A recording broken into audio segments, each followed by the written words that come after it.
Hey everybody, welcome back to the channel. You're listening to our Dungeons and Dragons game. As always, I am your host, the Dungeon Master, or DM for short. And in this one, the prologue is just a recap of the last video. In 1977, Bob the Vampire lives in the woods, sleeping all day and hunting all night. Legends of him spread, and children tell stories about him around campfires, warning each other to stay out of his woods.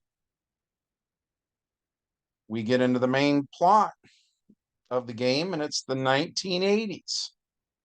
A dozen years later, Merle Lincoln, aka Merlin, brings a bunch of boys into the woods on a camping trip. The boys tell stories around the campfire about a certain vampire. They like to scare each other into thinking that it's his woods they're in. Maybe they are. They do kind of sense something in the woods that night, something a little creepy, like they're being watched, and they are being watched. But it's not Bob who's looking at them, it's Arthur the Immortal. He is in the woods using invisibility, and he's watching Artie, who was one of the scouts on the camping trip. And Artie is his own younger self. Artie and his friends are talking, laughing, eating s'mores, all that jazz. Merlin also can sense the presence of the immortal. So he stands up and says, "It's time." And he walks into the fog. For most of the boys, that's the last time they will ever see Merlin. Merlin walks through the fog and finds the adult Arthur. They travel for a while and they talk about everything, really. And then they return to the campsite after the boys are all asleep. Arthur uses the clone spell on the boys, with the exception of young Artie, who is the real deal. It's the clones who go back in time.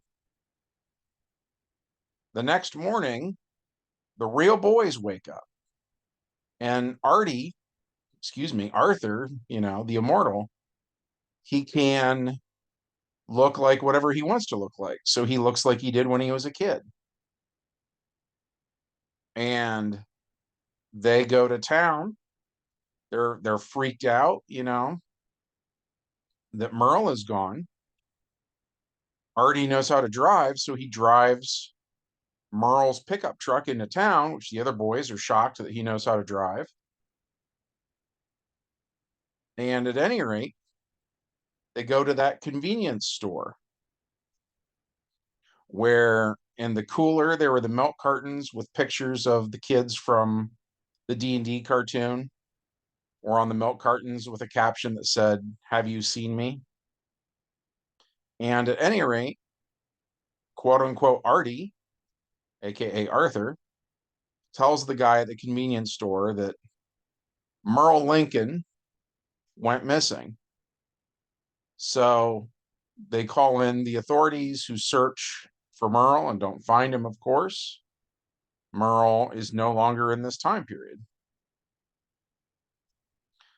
And it's Merle who ends up on the milk cartons. The boys get to go home.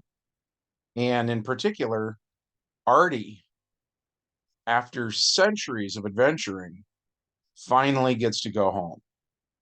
And he sees his family again. He sees his mom and his grandparents.